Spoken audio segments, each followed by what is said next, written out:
Let's go to the Toms River Volkswagen Sports Hotline and welcome in the man of himself, Tommy Greene. Good morning, T. Greene. Good morning, Billy and guys. How you doing, man? Hey, Tommy, I got to tell you, that never gets old for me. I do it every year for you, but I do it for me because I love it, man. Does that bring back great memories? Oh, man, yeah, I'm getting older now, so memory fades a little bit, but no, it's still a great memory, and great feeling. It makes me remember a lot of my teammates, that were there. We enjoyed, a special day, so it was pretty cool. And, of course, you've been working with the Darren Dalton Foundation. You came on a few weeks ago to promote that. How'd that go? Yes, everything. Couldn't ask for a better, trip down to Clearwater and the event that we had, there at the Baycare Park, and out there in left field in the Tiki Bar out there, we had Joe Nichols as a entertainer there, and the famous bartender John Middleton was behind the bar. Yeah. He might have been the hardest working dude I've seen back there behind a bar. And he loved every second of it, and it was fun being back there with him and talking and and doing things. We had a great event, great turnout for it. Something that hopefully we can keep doing every year. So. Well, I got to tell you, speaking of keep doing it every year, I think this is our third year doing it, and I thought to myself, like, I got to have Tommy Greene back because the last 2 years you brought us to the playoffs, Tommy. So I'm superstitious. We're keeping you. You are superstitious. Hey, Tommy, man, it's great to have you back, and I look forward to a great year. But I'm concerned. Yeah. I know, Tommy, everybody, Mike Gill, the youth movement here getting on me because I'm all upset.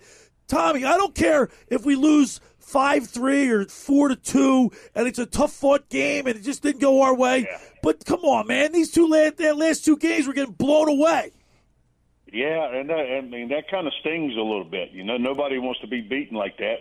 So you got bottom line, you got to play better, you got to pitch better, got to hit better, and you tip your hats to the Braves, man. They come out and they were swinging the war club at us, and they caught us, So, and it comes down. I was thinking about it, what we're going to talk about, it's going to be positive or anything, but I go back to spring training.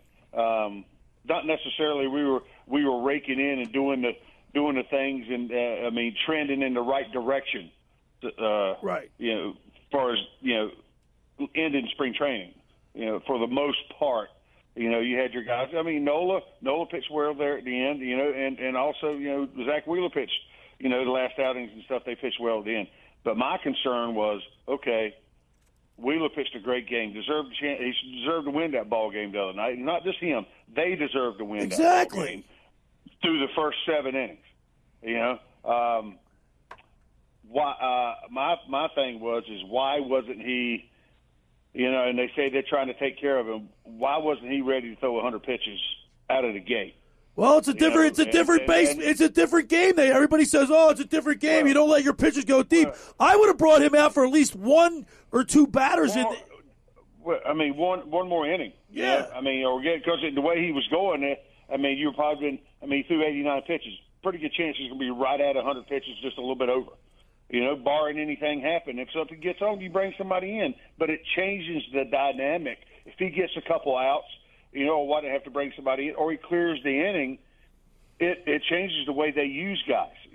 Maybe you bring Hoffman in right off the bat to pitch the 8th, and then you face the guys you needed to face right there, and it gives Alvarado or Sir Anthony. You might go to Sir Anthony in that situation because you're not facing the same guys. It just changes the dynamic of it a little bit. My thing is that I just think starters have to be ready to throw 100 pitches. It's not too much. And that's a huge thing. Tommy, let me ask you, you talk about Zach Wheeler and how you would have loved for him to come out in that 7th inning. Were you at all surprised that Rob Thompson brought Matt Strahm out of the bullpen to relieve Zach Wheeler, the first guy out of the bullpen? Keep in mind, it was Harris, who granted is a lefty. Harris, Murphy, and d'Arnaud were guaranteed, and then Arcia and Kelenic were a possibility, and obviously Kelenic got pinch hit by Adam Duvall. So did you question that decision at all by Rob Thompson? No, not with the left-hander coming up right off the bat, and the type of success that Strahm did, has had, and he actually threw the ball well in the spring by what I saw. it's just that's the game of baseball. Every game's different, man. And he got caught with balls up in the zone, and you tipped the hat for the Braves. They put the pressure on and did what they had to do.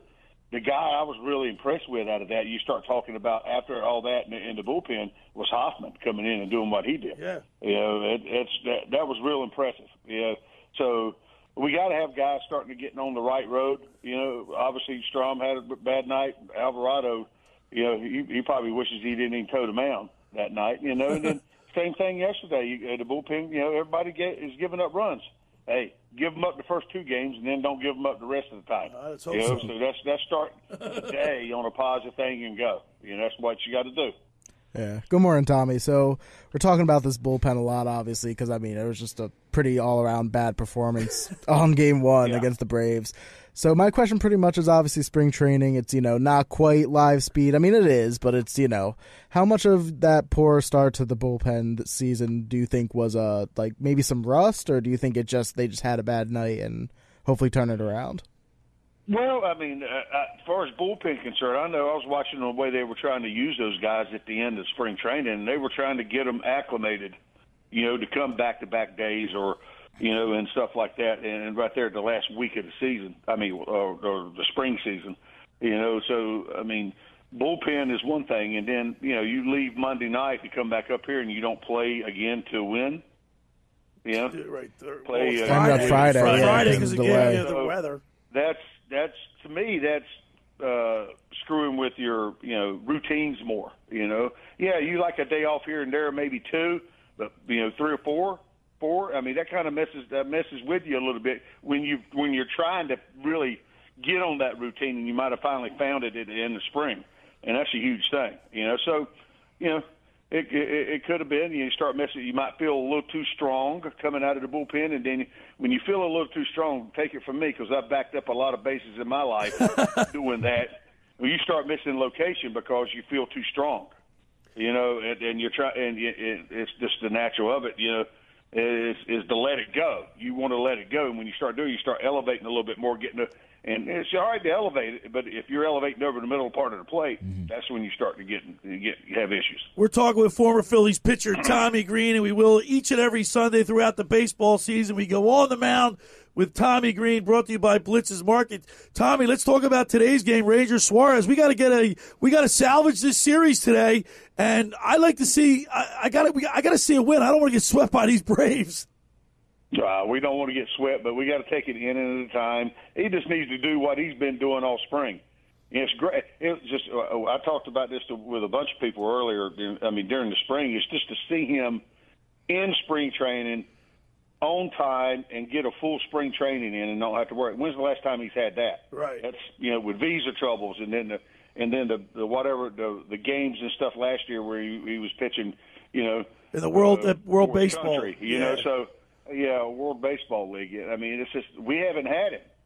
To see him kind of go through the process and be solid and be in shape to go, it looks like he's ready to go. And now if he stays where he's at, he's going to be fine. He's a pitcher, man. The guy can flat out pitch.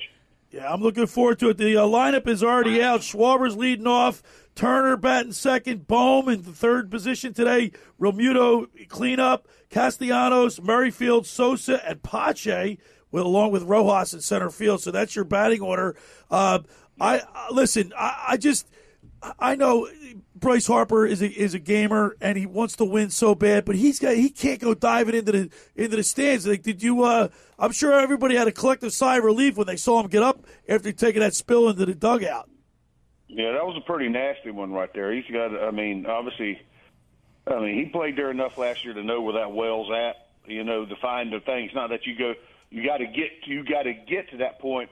You got to get to that bar as fast as you can. That way, if you have to lean over and do it, but if you're running into it, you got to know there's nobody there to save you. There's not fans there or whatever. Sort of like Derek Jeter going into the fans. Yeah, remember that up in Yankee Stadium. Still, he got banged up too. He took one and like he got hit by Tyson. A little bit underneath the eye, but but you got a little bit of help. So to speak. Plus, that was in a World Series, too. So, it's a different you're talking about Game 2, Yeah, well, see, Harper knows one speed, Yeah, that's still, true. he's got to realize we need him in the lineup. He affects the lineup every day. So, when he's not in it, that's an issue, to me. Especially early in the season. I mean, I know he had a little back tweaks and stuff like that, and during spring training, and that was to me, that's a big thing because that screws with your timing. As a hitter and stuff there at the end, and trying to get enough at bats to be ready to start the season. Well, he's out of the lineup today. Harper's out of the lineup today, so I don't know if they're just being cautious with him, and hopefully there's nothing serious wrong with him. But by the way, Tommy, we're all drinking our 12 ounces of liquid sunshine I brought from Blitz's Markets, the freshly squeezed orange juice to my crew here, and we got to get you the Blitz's this summer, and they got great food down there. Great breakfast sandwiches, hoagie sandwiches, but they're 12 ounces of liquid sunshine. It's like something you want to have right before you have an outing on the mound, Tommy. I wish I could still do it. I'm the diabetic, so I have to be careful with the sugar intake. But yeah. Sounds like you've had a gallon of it all. I'm all fired up. Sugar. All right, Tommy Greene. Tommy Greene, we look forward to having you each and every Sunday. Look. I know it's only 2 games in, and I know everybody's telling me to settle down, but I want an effort. I need a better effort than what they gave us the last 2 games. Well, the first one was a good one. It was a well-pitched ball game there at the end. You had a chance. That's the one we should have won yesterday. It was just all the way around. We didn't get the starting pitching we need. The Braves come out and did some damage early, and we come back and fought back, and it's just they just overtook us, and they gave us a good old-fashioned behind the shed workout. All right, Tommy Greene. Happy Easter to you and your lovely wife, and we look forward to talking to you again next week. You got it, man.